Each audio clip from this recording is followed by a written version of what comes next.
Snapdragon 888 vs A14 Bionic, the silicon battle. After the long cycle of smartphone launches, it's time for new silicon to hit the market. As Apple has done with iPhone launches, we have got a good understanding of the new A14 Bionic's prowess. On the Android side of things, Qualcomm has just announced the new Snapdragon 888 processor, which will be used on flagship Android devices in 2021. So with two long-standing arch-rivals, it's time we compare the capability of both the processors. On that note, let's go ahead and compare Snapdragon 888 versus A14 Bionic side by side. Table of contents. 1. Specs. 2. CPU. 3. GPU. 4. ISP. 5. AI and ML. 6. Modem and wireless technologies. Some spec difference in Snapdragon 888 and Apple A14.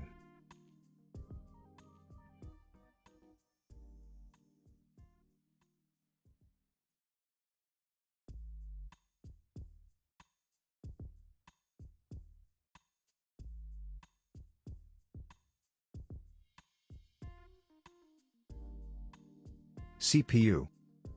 Starting with Qualcomm Snapdragon 888, unlike the past several years, Qualcomm has done some significant changes in CPU architecture this year. It comes with an 8-core Creo 680 CPU, developed on the 5nm process node, with the new ARM Cortex-X1 core under the hood. If you are unaware, ARM designed a new high-performing CPU core called Cortex-X1 to compete against Apple's A-series chips, and Qualcomm is the first chip maker to implement this design on their mobile SoC.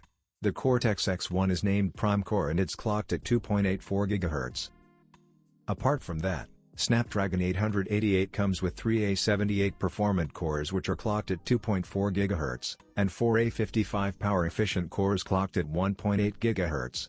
While the new Cortex-X1 and A78 cores are great new additions, it's sad to see Qualcomm still using the 3-year-old A55 core on its flagship SoC.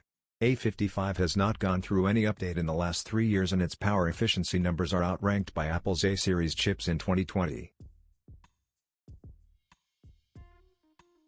Overall, Qualcomm says 888 has seen 25% faster CPU performance in year-over-year, growth and has not shared any numbers on the power draw of the new CPU, except that it's incredible.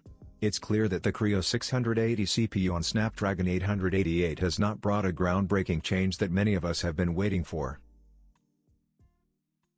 Talking about the Apple A14 Bionic, unlike Snapdragon 888's octa-core CPU, it features an ARM-based, Apple-designed hexa-core CPU. Built on the 5nm fabrication process by TSMC, the A14 Bionic retains the same 2+4 big. Little CPU architecture. However, it has replaced the last year's Lightning and Thunder cores with 2 high-performing Firestorm big cores and 4 power-efficient Ice Storm little cores. The Firestorm cores can go up to 3 GHz clock speed in single-threaded scenarios and Ice Storm cores can reach up to 1.8 GHz. When any of the 2 cores are active, it can sustain the CPU frequency at 2.89 GHz, which is nothing sort of amazing. To put things into perspective, the A14 Bionic is around 17% faster than the last year's A13 chip. But it still maintains a healthy 25% faster performance than the latest Snapdragon 888 SoC. Snapdragon 888 vs A14 Bionic, Geekbench score. The main reason behind this performance jump is because Apple is consistently improving its power-efficient cores rather than just focusing on performant ones. The Ice Storm cores are now 4 times faster and 3 times more power-efficient than Qualcomm's aging A55 core. It's not just about the clock speed, as we have seen Snapdragon 865 Plus already reaching 3.1 GHz last year and this time too. Snapdragon 888 Plus might have that peak frequency.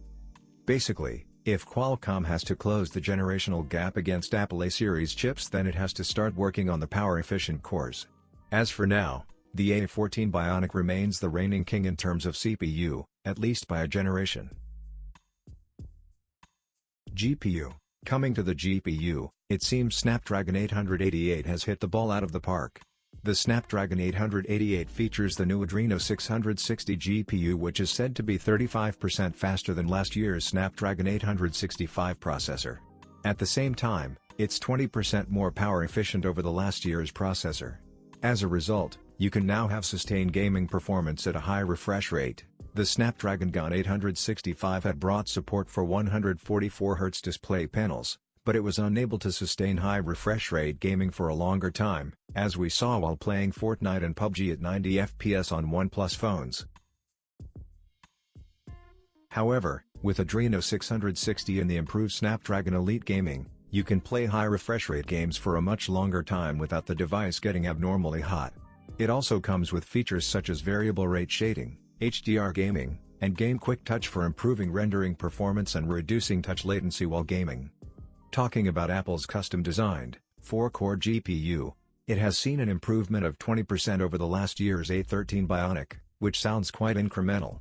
However, if you consider Geekbench scores, then A14, 12,571, surpasses the powerful A12Z, 11,665, and A13 Bionic, 7,308, with flying colors. As for the comparison with Snapdragon 888, the A14 Bionic GPU is still more than a generation ahead, even though Qualcomm managed to bring 35% UI growth. To conclude, while the GPU on Snapdragon 888 has surely gone through a huge improvement, it still lags behind Apple's in-house GPU. Apple seems to be moving at a breakneck speed in terms of silicon design, whether it's CPU or GPU. It will be interesting to see how and when Qualcomm closes this performance gap in the coming years. As it's evident from Qualcomm's track record, ISP is one of the areas where it shines and shines bright. With Spectra 580 ISP and Snapdragon 888, it has taken a generational leap with 35% faster performance and triple ISP architecture. It can capture 2.7 gigapixels per second without breaking a sweat. Apart from that, the new Spectra 580 ISP can capture up to 200 MP photos and 3 photos at the same time at 28 MP each. Not to mention, it can capture 120 burst photos in just 1 second. It means that while moving you will be able to take a much better shot on your Android device. Next, the Spectra 580 ISP can record 4K HDR videos from all 3 cameras simultaneously, which is bonkers. The best part is that it can perform 3 computational HDR operations in a second and create HDR shots for the device to create an image stack. All of this is possible because of parallel processing through triple ISPs. Due to triple concurrency, you will be also able to switch between wide-angle and telephoto lens smoothly. Lastly, Qualcomm has introduced a new low-light architecture that lets you capture bright photos in a near-dark environment, 0.1 lux. Basically, night mode is going to get even better on Android smartphones, thanks to the Spectra 580 ISP on Snapdragon 888. As for Apple's ISP on the A14 Bionic, the company has not detailed much about its architecture. However, it has said the new ISP can capture unprecedented detail, texture, and minimal noise. While iPhone is the undisputed king at video capturing, it's great to see Qualcomm doing some great work to improve both image and video capturing on Android devices. We will have to wait and see how Android OEMs implement Qualcomm's hardware offering to improve image quality. AI and ML. AI and ML is another domain where Qualcomm has a huge lead over Apple. The Snapdragon 888 features the 6th Gen AI accelerator with Hexagon 780 DSP under the hood.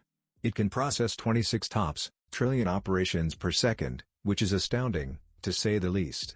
For your perspective, the 16-core neural engine on the A14 Bionic can only perform 11 TOPS, and last year's Snapdragon 865 was capable of performing 16 TOPS.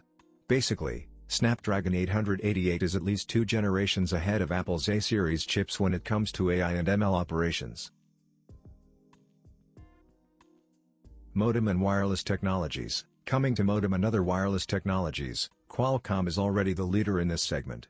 In fact, with iPhone 12, Apple has turned to Qualcomm for wireless connectivity. The Snapdragon 888 features the new X60 modem, which is 5G ready and integrated right into the SoC itself.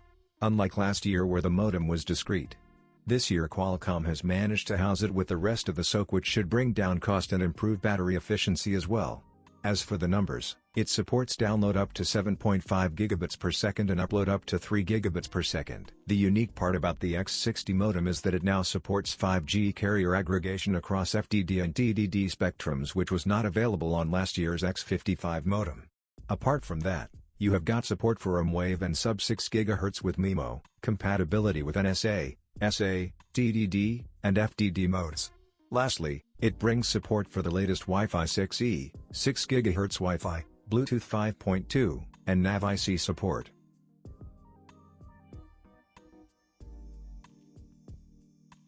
Talking about the A14's modem, it's using Snapdragon's last Gen X55 modem, which brings 5G capability to the iPhone 12 series. As you guessed correctly, it's a discrete modem integrated separately to the logic board.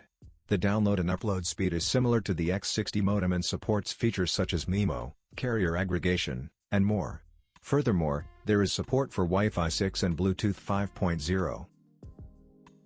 Snapdragon 888 versus A14 Bionic, who wins this year? As we went through the article, it's more of the same as how the silicon war played out last year. There is an incremental update in CPU performance despite using the powerhouse Cortex-X1 on the Snapdragon 888.